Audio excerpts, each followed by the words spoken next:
We're here this morning on continuation for the bench trial of Mr. Roberto Anaya III, the legal parent of the younger child concerned in the case.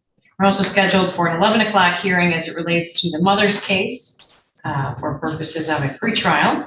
I've had the privilege of talking with the attorneys before we got started. So we'll allow them to put on any comments they might have about that on the record after appearances. Lee Heiss, lawyer guardian ad litem. Ms. Thomas, counsel for the department. Ms. Harvey. Sarah Harvey, DHHS. Samiris Hennigan, counsel for mother, Tiffany Popper. Ms. Kapoor, if you could introduce yourself, please. Yes, I am Tiffany Popper. Nicole Underwood on behalf of the father of one of the children, Roberto Anaya. Okay, is your client here today? He is in the courtroom. Okay, very good. Comments regarding the bench conference, Ms. Thomas? Oh, you know what? I'm sorry, I forgot Ms. Constantino again. Jennifer Constantino, attorney for the Sault Ste. Marie Tribe of Chippewa Indians. Thank you. Ms. Constantino, did you have any comments about the bench conference? No, Your Honor. Ms. Thomas? Your Honor, I believe that we have reached an agreement as it relates to mother. And then I will let the attorneys for the parents put on the record their requests or what was discussed as relates to each of their parents. But I believe we are moving forward with Plea today as relates to mother. And also the initial disposition, as we do have a proposed case service plan ready. Ms. Hennigan? Thank you, Your Honor. That would be correct. We had a meeting that included my client last week and went through the petition very thoroughly, made a couple of adjustments so that we could come to this plea agreement. And while it was just sent over, it's a very short agreement. So when the court is ready, if you'll allow me to just read down the record so that my client can hear it and know that it's exactly what she discussed with us last week, and then I think we can move forward fairly quickly. Well, we were actually scheduled for the issues as it relates to Mr. Anaya first, but I understand, Ms. Underwood, you may have some,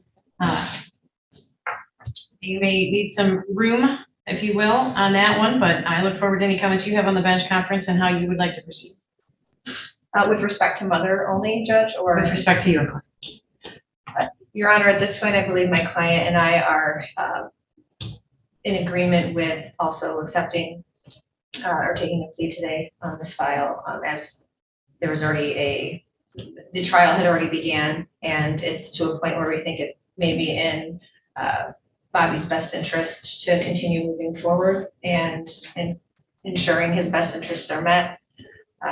With respect to, if you wouldn't mind coming up to our microphone, I can hear you. With respect to the respondent mother, we're just hopeful again that the parties can continue to work together to facilitate parenting time and ensure that the child's needs are met. But again, at this point in time, that's really at this point all I have to add to anything. Thanks. Okay.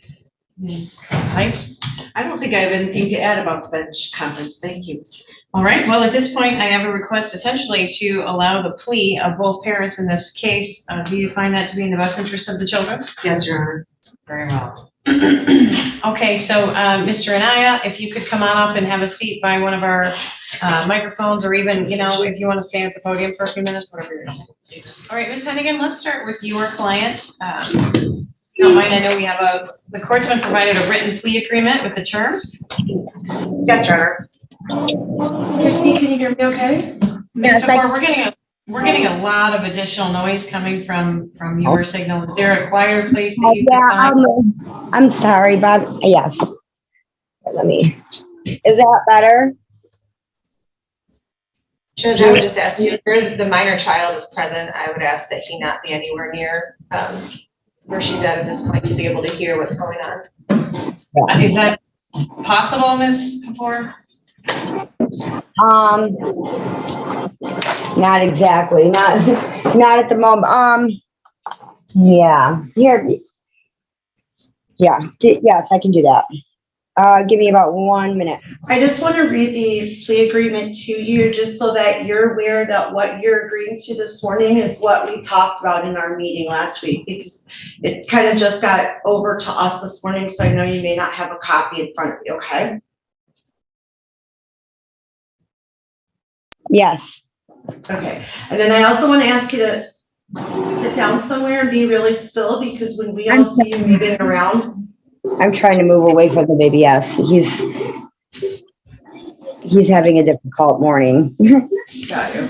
Okay, so That's why just, he's home. He's having some difficulties. So got you. So maybe if you can just be still just for a couple minutes, we'll get through this really fast, and then you can put all your attention on him, okay? Great.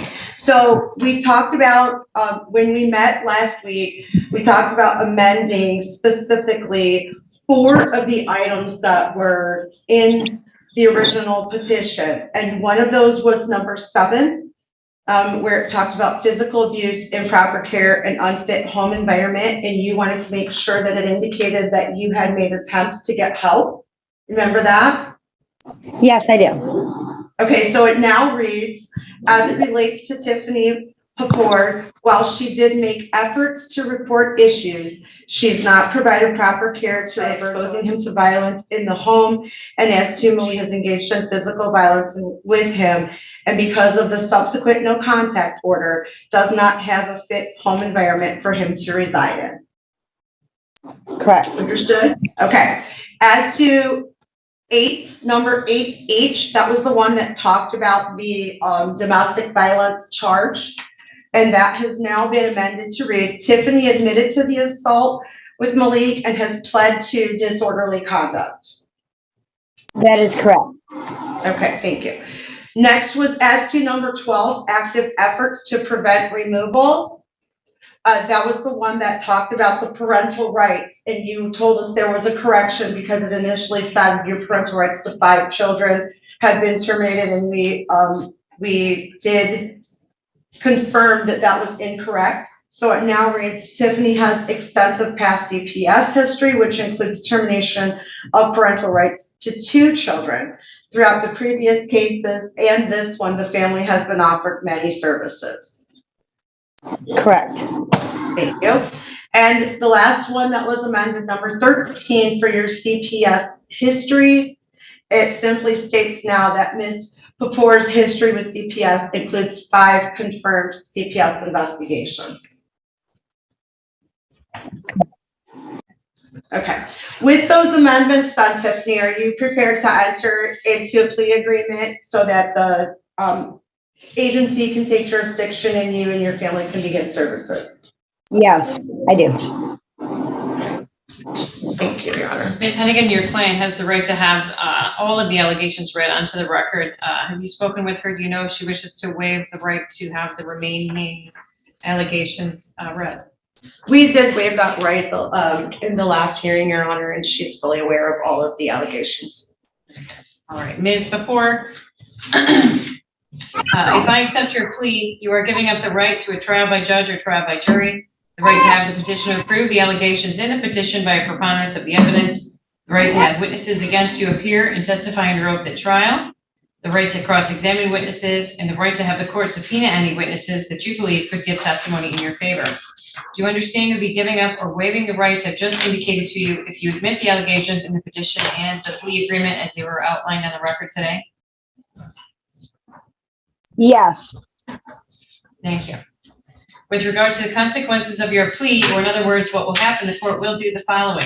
There will be continued investigation by the caseworker to see what the problems are in your family and how and whether they can be solved. The court can dismiss the case if there is no need for the court to be involved.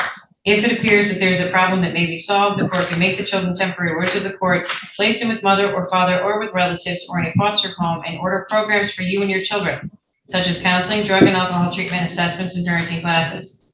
If it appears that you will not be able to provide a proper home for the children in the reasonably foreseeable future, the court can terminate your parental rights. With regard to the plea itself, the plea can also later be used as evidence in a proceeding to terminate your parental rights. Do you understand the consequences of your plea? I do. Thank you. Do you have any questions about any of the information I've given you so far? No, I do not. All right, very good.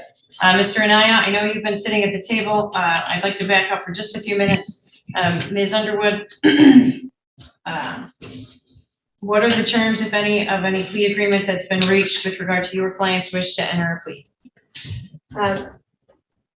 He will accept numbers 1 through 4. And then for number 15, which begins his allegations, we would just like to say, or to remove that he hasn't provided financial support because he has continued to pay child support throughout this case. So we would just like number 15 to be amended to reflect that. Okay, objections? I understand he's behind in that financial support, so I wonder if we couldn't say has not provided full financial support as required. I believe he's the one that testified that he's behind in support. Are you regularly paying support? I do. I mean, I might be a month late to pay. I'm behind $1,000 on 3 children. Okay, Mr. Anaya, I think the proposal is simply to just note that, what was your request, Ms. Heiss, regular support? Yes, So it would read, during this time, Roberto and I, the third, has not provided regularly any physical, emotional, or financial support. That's acceptable, Judge. All right. Ms. Constantino? I would have no objection. Ms. Thomas? No objection. Any position, Ms. Hennigan? We have no objection, Your Honor. Very good. So then the allegations would be, that I would be considering would be 1 through 4, and then 15. Are there any others? Let's see. He doesn't, 17 is accurate, and so is 18, Judge. Okay, if I could have confirmation from our other attorneys, if that would be sufficient for purposes of review for the factual basis of the plea, assuming we're going to get some testimony on that as well, but just initially, Ms. Thomas. I believe it is sufficient. Ms. Constantino? I believe it's sufficient as well. Any position, Ms. Hennigan? None, Your Honor. Ms. Heiss? I believe it's sufficient. All right, very good. Okay, Mr. Anaya, if I accept your plea on the terms that we've just heard, you would also be giving up your right to trial by judge or jury, your right to have a petition approve the allegations in the petition by preponderance of the evidence, right, the right to have witnesses appear and testify against you under oath at trial, or any that you feel could be subpoenaed to testify on your behalf, the right to cross-examine witnesses, and the right to, well, here we are, the right to have the court subpoena any witnesses that you believe could give testimony in your favor. Do you understand to be giving up or waiving those rights if I accept your plea? I do. With regard to the consequences of your plea, or in other words, what will happen, the court would do the same as it would for Ms. before. There will be continued investigation by the caseworker to see what the problems are in your family and how and whether they can be solved. The court could dismiss the case if there's no need for the court to be involved. If it appears that there's a problem that may be solved, the court would make the children temporary wards of the court, place them with mother or father or relatives or foster home, and order programs for you and your children, such as counseling, drug and alcohol treatment, assessments, and parenting classes. If it appears that you would not be able to provide a proper home for the children in the reasonably foreseeable future, the court could terminate your parental rights. In regard to the plea itself, the plea can also later be used as evidence in a proceeding to terminate your parental rights. Do you understand the consequences of your plea? I do. Very good. Do you have any questions about any of the information I've given you so far? No. Very good. Is anyone making you admit to the petition? No. Ms. before, is anyone forcing you to or making you admit to the allegations of the petition as outlined in your plea agreement? No, Your Honor. Has anyone threatened you in order to get you to enter the plea, Ms. before? No, Your Honor. Mr. Knight? No. All right. Outside the terms of the plea agreement, has anyone promised you anything in order to get you to enter a plea, Ms. before? No. Mr. Knight? No. Are either of you under the influence of drugs, alcohol, or any other mental or physical condition that could get in the way of you understanding what you're doing right now, Ms. before? No, Your Honor. Mr. Knight? No. Very good. Would you say that your decision to enter a plea under the terms of your plea agreements, of course, is one decision that you've made of your own free will, Ms. before? Yes. Mr. Knight? Yes, Your Honor. All right, very good. As to the factual basis of the plea, Ms. Thomas? Your Honor, I believe because both parents are admitting to the allegation, that they can be questioned, and I would read that to their attorneys. All right, so essentially, I would be looking at the allegations that were outlined in the plea agreement and accepting those as correct. Is that what you're saying? Yes, Your Honor. Any objection to that, Ms. Constantino? No objection, Your Honor. No objection. No objection, Your Honor. Your Honor, I would ask you to consider that piece plus the testimony that we've already had, all of that together to accept the plea. Any objection to that, Ms. Underwood? No objection. Okay, all right. Well, one more time, could you all confirm that you're satisfied with the advice of rights and the factual basis of the plea? I am. Yes, Your Honor. Yes, Your Honor. Ms. Henning? Yes, Your Honor. Yes, I am. Very well, thank you so much. All right, I do find that the plea is given by both parents is knowingly, understandably, and voluntarily made, and further find the record supports that one or more of the statutory grounds alleged in the petition are true. That is specifically as it, in short, as it relates to Ms. Before, with that domestic violence in the home between her and the older child, which of course the younger child was present for, and those dynamics certainly pose a risk of his physical and mental health within the confines of the home with his mother. As it relates to the father, I do see that there has been an extended absence of this parent in the life of the younger child, which would certainly constitute a violation of the statute under the jurisdictional sections that the court has been asked to consider, specifically failure to provide that safe environment and failure to provide proper care and custody. The next stage of our proceedings is referred to as our initial disposition. As I understand it, Ms. Before may wish to have that hearing conducted today. You would normally otherwise, Ms. Before, have 28 days to meet with the department to discuss the case services plan that will potentially become part of the court's order and will measure your progress as it relates to the issues that were identified today that need to be remedied in your household. Do you wish to enter into that case services plan today? If so, that will waive your 28 days to review that document, Ms. Before. No, I don't know. I would have to talk to my attorney about that and see. I'm not really sure. All right, very good. Ms. Underwood, I know this was a bit of a surprise to you and your client today. Would you like a few minutes as well to talk about this with him as an option? Yes, Judge, I think that we still need to talk to the department and figure out what will be a part of that case service today before we enter it into an order. Very good. I do have the original date set of November 2nd for purposes of trial. That is a few days outside of our typical 28-day time frame to do the initial disposition. Your Honor, may I ask that we also were on the docket at 11 o'clock. I wonder if we couldn't use this time. I know Mr. Naya has asked to not have to travel. It's interruptive to his work, and if we could work a little bit longer this morning to try and get those done, if we could have that time. Would you like to try that, Ms. Underwood? Sure.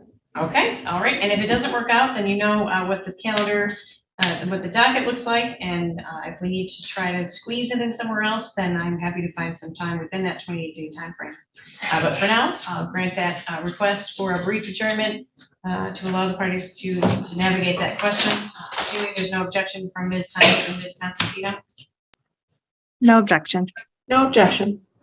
Very well. Okay, at this time then I'll put everyone in the waiting room so that Ms. Before can talk with Ms. Hennigan, and then we'll send everyone else out for purposes of navigating the negotiations on Mr. Naya's case.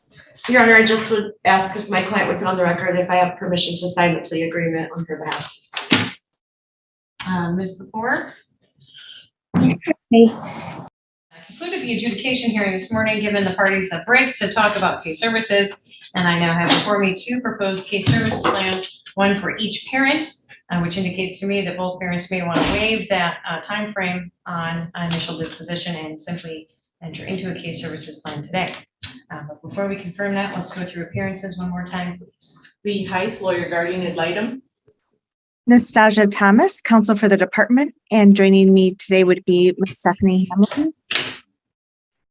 Stephanie Hamlin, Department of Health and Human Services. Nicole Underwood, attorney for respondent dad. Tamaris Hennigan, attorney for respondent mother. Roberto and I, third. Thank you. Tiffany Kapoor, mother.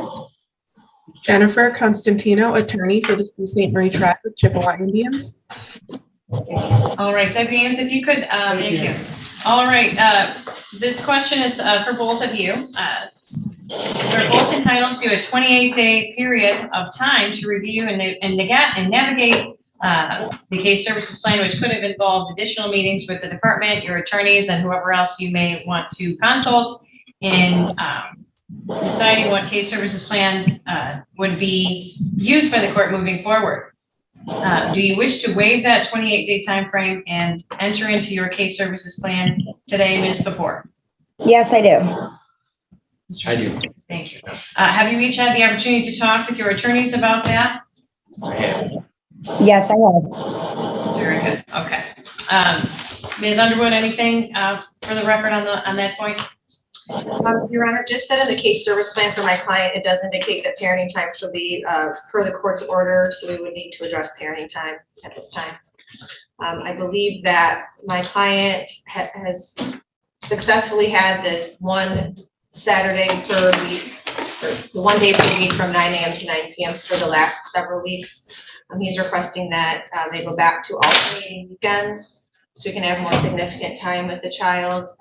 So we would request 7 a.m. or 7 p.m. on Fridays until 2 p.m. on Sundays. I'm going to table that issue just for one moment. Ms. Hennigan, anything for the record on the waiver? No, Your Honor, I had the opportunity to go over the case service plan in detail with my client and with Ms. Hamlin.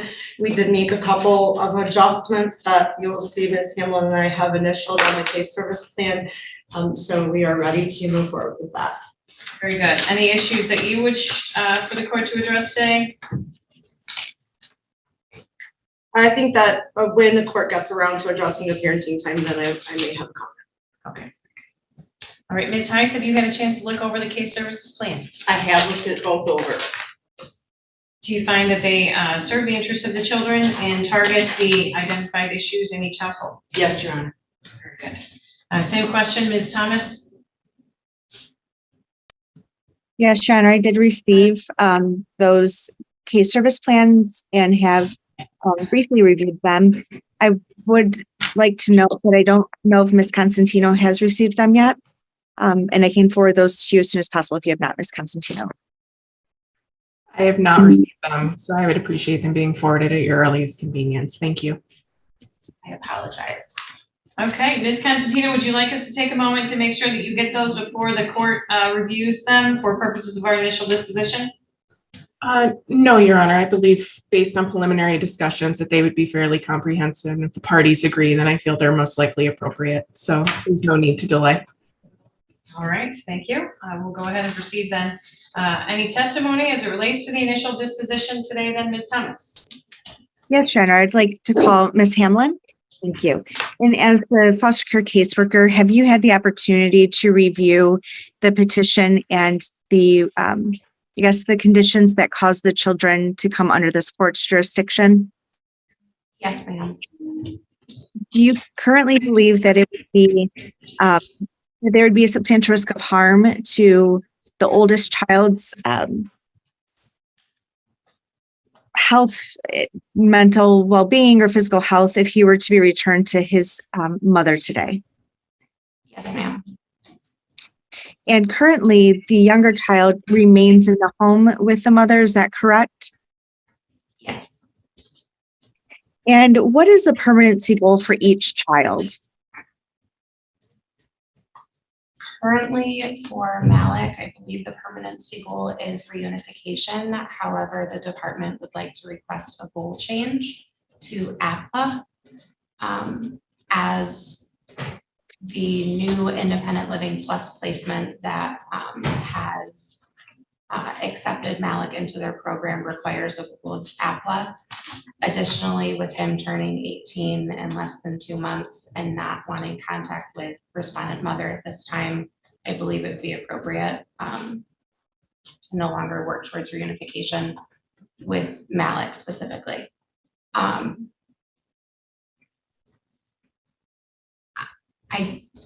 don't believe there's a permanency goal of reunification for little Bobby as he's still in the parental home. So it'd be continued placement or continued preservation of the family. Yes, And you stated that as it relates to the older child, he does not want contact with his mother, making reunification not appropriate at this time. Is that correct? correct, yes. And have either parent started any voluntary services? Not that I'm aware of.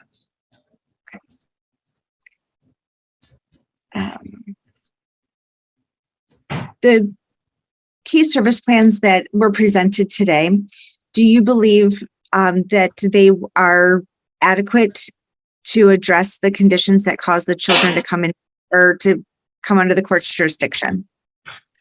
Yes, And do you believe that the parents had sufficient time to provide their input as to tailor those case service plans for their needs? yes, they were able to ask questions and have discussion with myself and their attorneys. What is your current, I guess, opinion regarding parenting time for the younger child and the father?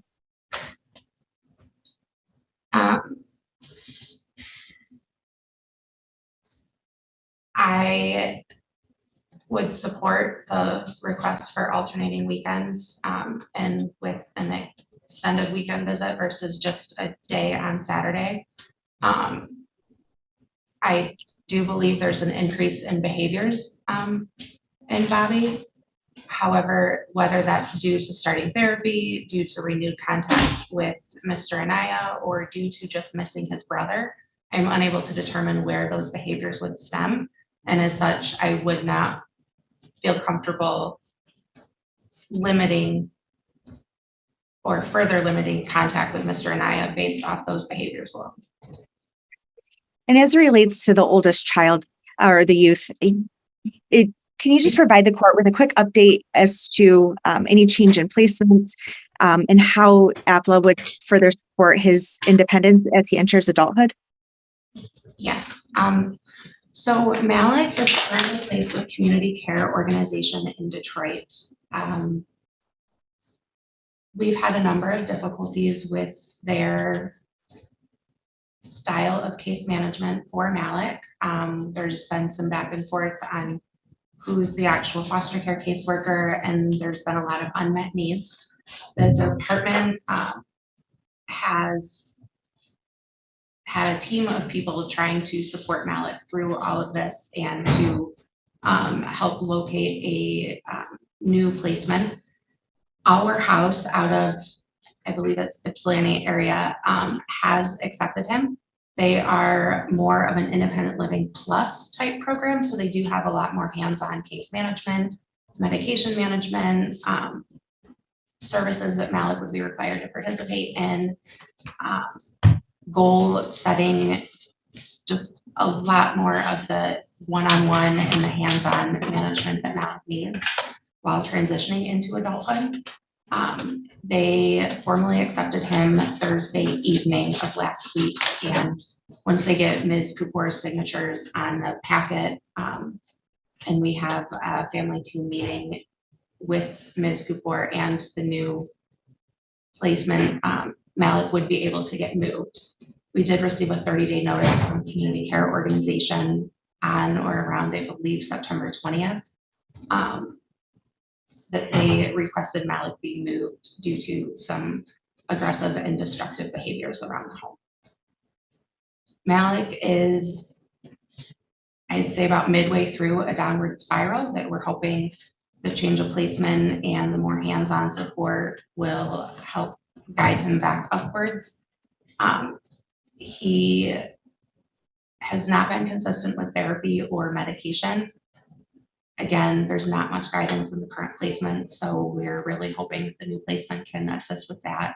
He has reached out to his therapist a number of times, just not during like their designated sessions. He's made some poor financial choices and is navigating through the repercussions of those choices. But again, with significant support from other workers in the department, and with this new placement, we believe he can successfully transition into adulthood. He just needs a bit more of that hands-on approach than what he's currently getting. Malik does not want to be in a typical foster home setting. He's stated that he's not comfortable with that type of setting and believes that it would do more harm than good, especially in regards to how much he misses his younger brother. So the department does believe that Malik can successfully transition into adulthood with the right type of guidance and support. And so we do believe APLA would be in his best interest. And you just brought up, I think in your testimony, both youth missing one another. What is the current sibling visitation arrangement? So the agreed upon plan with Malik's current placement was every other week, alternating in-person visits with Zoom visits. However, Malik's placement has not been the greatest at ensuring those visits occur. There's been quite a bit of heartbreak from both boys at missed visits or when a visit is canceled at the last minute due to transportation barriers. I did go pick Malik up at the end of September as he had yet to have a face-to-face with Bobby that month. And we brought him down and parent aide, Miss Edwards, had picked Bobby up from school, and we were able to at least get them one face-to-face in September. However, that is something we've very highly stressed Malik's new placement and something they're absolutely on board with, assisting and facilitating those sibling visits and maintaining that bond. Thank you. And is there anything else that you would like to update the court about or note for the record as it relates to the case service plan? Not at this time. Okay, thank you. I have no further questions, Your Honor, and move to admit the proposed case service plan. Great, thank you. All right, as it relates to the request for a goal change, as it relates to the oldest child, obviously we were not set for a permanency planning hearing today. So you would all need to effectively waive your notice on that if we wish to proceed with that for Malik, or if you want to have more time, I can simply set that for a next review hearing. Your position, Ms. Constantina. I would waive given the proximity of Malik to the age of 18. Although I don't think I meant on this one. Right, I was just going to ask you if you had a position, but that's fine. I would waive, Your Honor. We discussed this in a family team meeting last week, and so my client is fully aware of the request that was going to be coming and the reasons why. And I would waive as well. Right, do you find it to be in the interest of this child to issue that change? I do. I have had a lot of back and forth and information from the agency throughout time for this child, so in addition to the information at the family team meeting. So I have considered it, and I do agree that it is in his best interest. And that also time is of the essence because his birthday's in November. So this is a very important day for his funding going forward. Oh. All right. Any questions for this witness, Ms. Constantino? I have no questions. Ms. Hagan? I just have one question for you, Ms. Hamlin.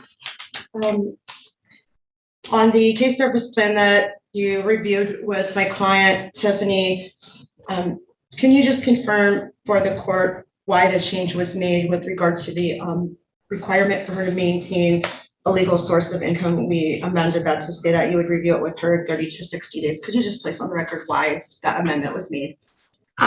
Yes, at this time, with Bobby's services just getting started and with his not very great school attendance and or being sent home for behavioral issues from the school, it would be very difficult for Ms. Pupor to maintain any sort of steady employment. She did indicate that she does odd jobs. She cleans for the apartment complex, and has indicated that she will provide all documentation of how she is successfully maintaining their household financially without employment, without a typical 9-to-5 employment. Thank you. No other questions, Your Honor? No question, thank you. Any redirect? No, Your Honor. All right, thank you for your testimony. You may return to your seat. Okay, any witness testimony or anyone you'd like us to hear from today, Ms. Constantino? I have no witnesses, just comment when it comes to discussing Malik's permanency goal. Okay, well, let me check in with our other attorneys to see if there's anyone else who wants to testify or that we should hear from. No, Your Honor, just with respect to the parenting time, if you would like to inquire, I can inquire my client on that, or if we just wanted to save that for later, that's up to you. Well, I guess we could ask it this way. Are there any objections to the parenting time as requested by Ms. Underwood? No, Your Honor? Yes, sorry. I actually am the one that brought it up to Ms. Heiss. Ms. Kapoor, hang on 1 second, please, because it sounds like you may need some time to chat with your attorney if you are in opposition to that request. But I would. She's trying to tell you no, she's not in opposition. She just wants to. Oh, Tiffany, are you in agreement with the change on the parenting time? No, but I did bring up to Lee that I prefer to have it at 5 p.m. instead of 7 p.m. on Friday because he wakes up at 6:30 in the morning for school, and going to Ohio is going to be very difficult for him that evening. So from 5 p.m. on Friday to 5 p.m. on Sunday. All right, thank you for that clarification, Tiffany. okay. Okay, Ms. Heiss. I have no witnesses, but I'd like to report to the court that I have visited with Bobby in person at his mother's home, and his needs were being met at that place at that time. They've lived in this apartment for maybe 7 years, something like that. So I was able to observe developmentally appropriate toys and games and the interaction between his mother and himself. That was before a lot of things have changed. But and I have not visited with Malik, although I've been in communication with the caseworkers. When he was here in September, his day was really full. He had his visit with his brother, he had a counseling visit, and it seems like he had one other thing to do while he was here, so I do plan to see him in person as soon as possible. I've also communicated with the community care organization, and they, by email, and they did not respond to getting me a time, but I will visit with him as soon as possible.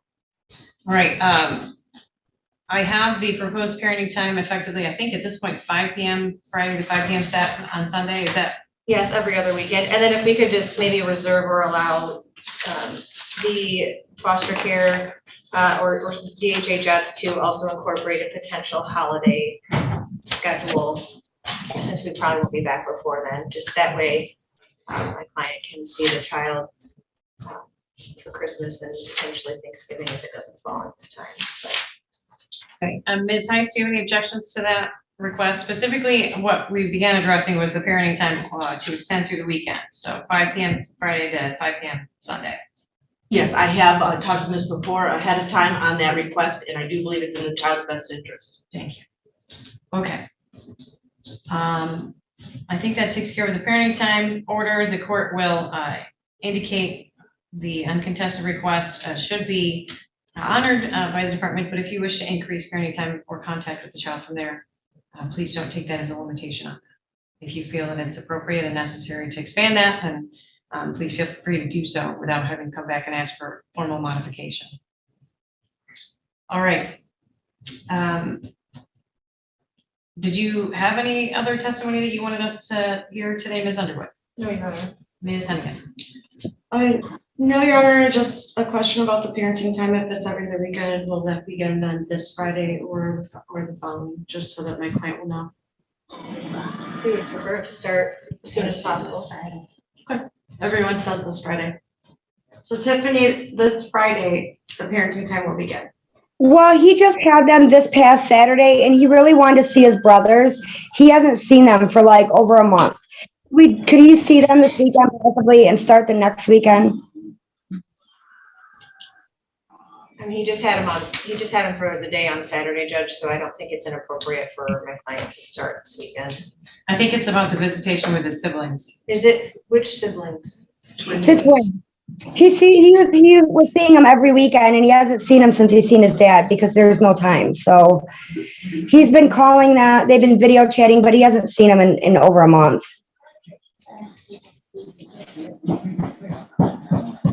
These are children that are not in Ms. Papour's care. These are children. Yeah, they're not. Okay, hang on, because we're really getting very far afield of the procedures that we need to follow in order to make a clean record. Okay, so if we need to take testimony on this issue, then let's do it formally. Ms. Hennigan, do you want to take testimony from your client? And then I can allow for cross-examination and we can go from there?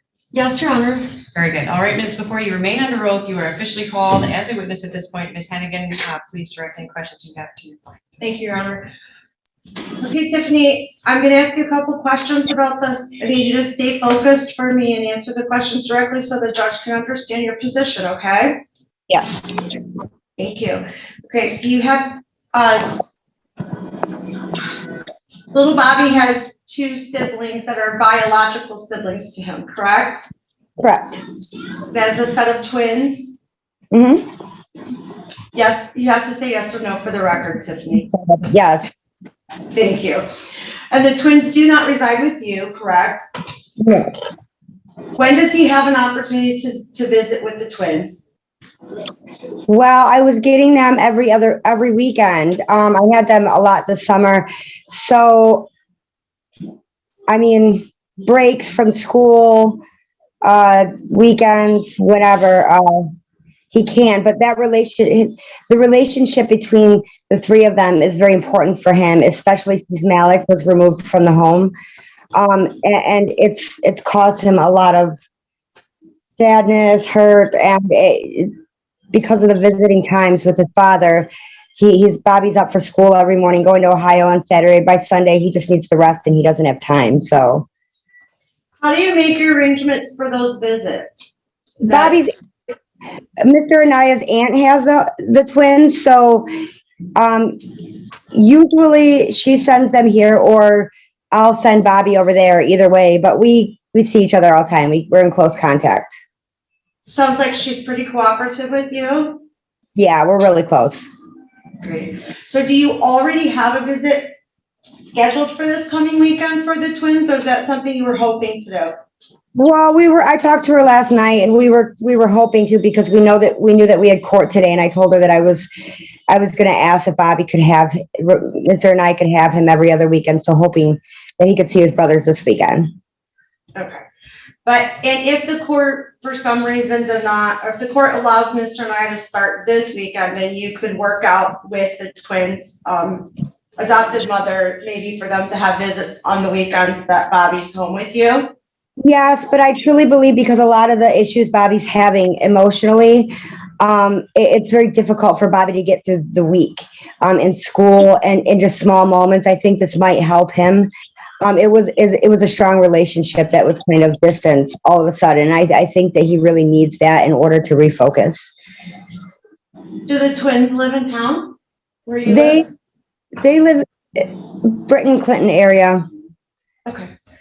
So, and is there any other opportunity for them to visit with Bobby this week? Could you go there, or could they come see you earlier in the week? Well, all the boys are in school. I mean, it's yes, we could. It's just more difficult because the boys are all in school. I understand. Okay, thank you, Tiffany. I don't have any more questions for you, but some of the other attorneys might, okay? Okay. Cross-examination, Ms. Thomas? I have no questions. Ms. Constantino? I have no questions, Your Honor. Okay. Ms. Papour, do you think that Bobby's relationship with his father is important? Oh, yeah, definitely. Okay. And you had indicated to Ms. Hennigan that you see the twins all the time, is that correct? I haven't recently, but yes. Okay. Do you think it's possible that if if Mr. Anaya has Bobby this weekend, that maybe you could arrange a different time to see the twins with Bobby on a different day. Well, yes, it's possible, but just as important it is for Bobby to see his father, it's important for him to see his sister too. And I feel like that time has not been alternated lately. And it's just important that those times are spread out evenly. So it's not like his parenting time with his father is going to go away. Unfortunately, we don't live near each other. We're not together. So these times are not every day, but he needs to see his brothers as well. That's what's best for Bobby. I have no other questions. No questions, thank you. Any redirect? No, thank you, Your Honor. All right, thank you for your testimony. Any other witnesses? No, Your Honor. Okay, Ms. Thomas? Thank you, Your Honor. We would just request that the court enter the case service plan as part of the orders moving forward. Set this for standard 90-day review. And as it relates to parenting time, I believe that all parties are in agreement for the extended weekends on every other weekend. As relates to the starting point, I know that Ms. Hamlin's testimony supported the fact that Bobby, the youngest child, has experienced a lot of change recently. And so if the least disruptive way to move forward is by starting the parenting time arrangement next weekend, we would support that. But otherwise, we leave it to the court's discretion. And we will look forward to a 90-day review. Thank you. Ms. Constantino? The tribe will support the case service plans and agree with the longer parenting time. We would not take a position regarding the start date of that parenting time. Regarding Malik's permanency goal, we were alerted to this ahead of time and were able to present the potential goal change to our child welfare committee, and they are very much in favor of the applicable for Malik moving forward. Thank you. Any final comments, Ms. Underwood? Judge, I understand we're in agreement with the parenting time change. I do believe that the parent-child relationship should be at the forefront here at this point. And the fact that the consistent weekends have allowed my client to establish a stronger bond with the child. My concern would be if we waited 2 weeks, then it's going to be more of an extended period of time. We understand that what Ms. Hamlin referred to or testified to was his relationship with his 17-year-old brother. There was no indication of any bond or relationship with the other children. Not to say that that doesn't exist. However, I believe at this point, the parent-child relationship should take precedent, and the continued time between parent and child with respect to Mr. Anaya and Bobby should continue beginning this weekend. Okay. Ms. Underwood? Thank you, Your Honor. As the court's heard, my client has requested that the parenting time begin not this Friday, but the following week. I do understand the concern of Bobby having time with his father and the gap in between the time, but whether the parenting time starts this Friday or the following, there will begin to be 2-week gaps from the visits moving forward. So that's a change that the minor child will have to adapt to, regardless of whether it begins this week or next week. And Ms. Papour has indicated that she's blessed to have an unusual circumstance where 2 of her children have been adopted out, and she maintains a relationship with them, and Bobby has the ability to maintain a relationship with his biological siblings. So I would ask on behalf of my client that Bobby's visitation begin a week from Friday so that Ms. Papour can have the opportunity for him to visit with his other siblings this weekend. Thank you. Nice.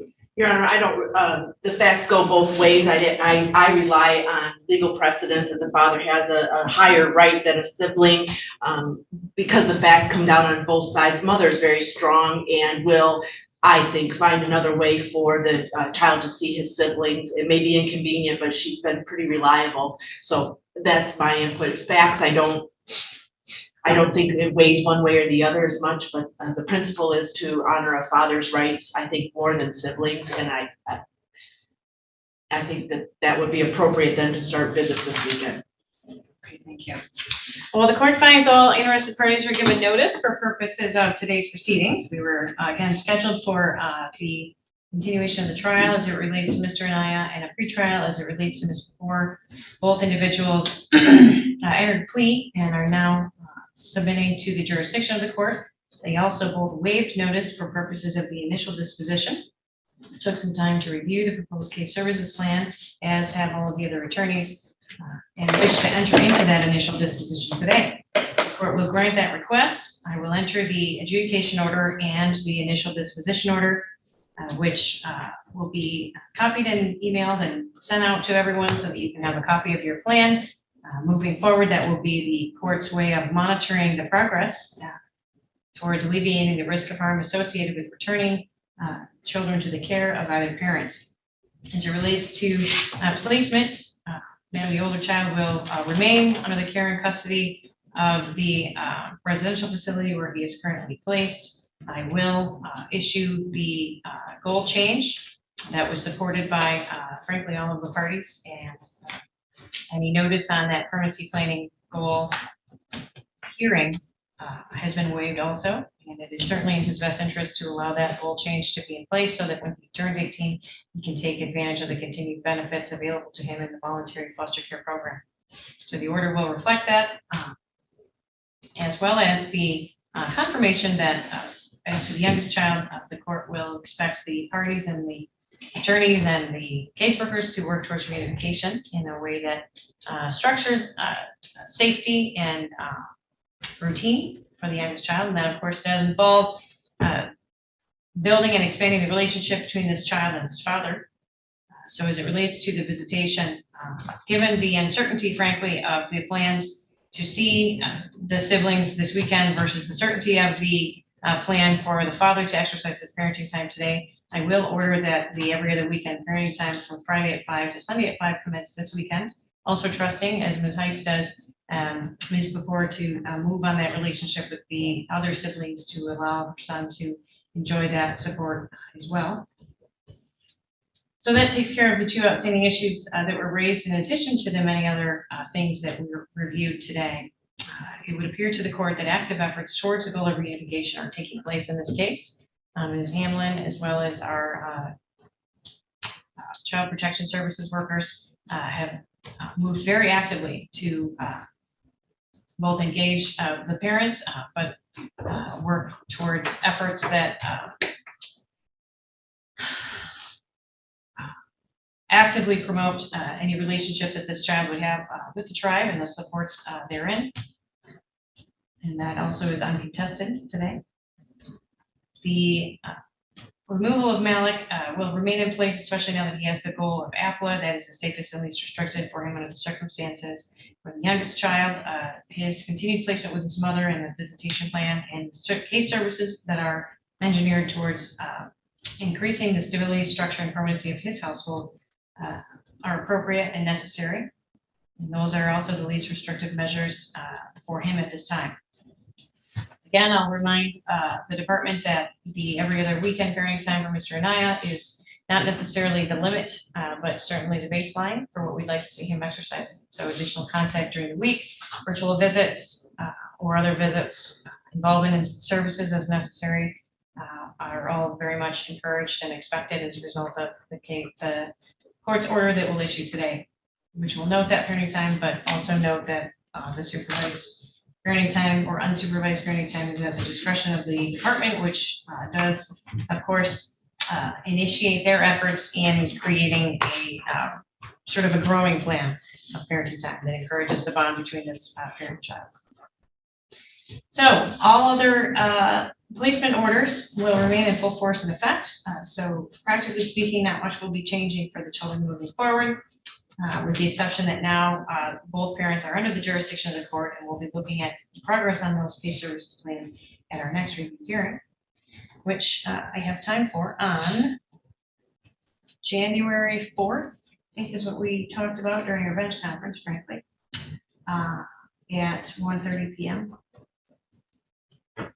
So unless there's any questions, we'll see everyone back here for our first regular review on both parents Pay Services Plan on January 4th, 2024 at 1:30 p.m.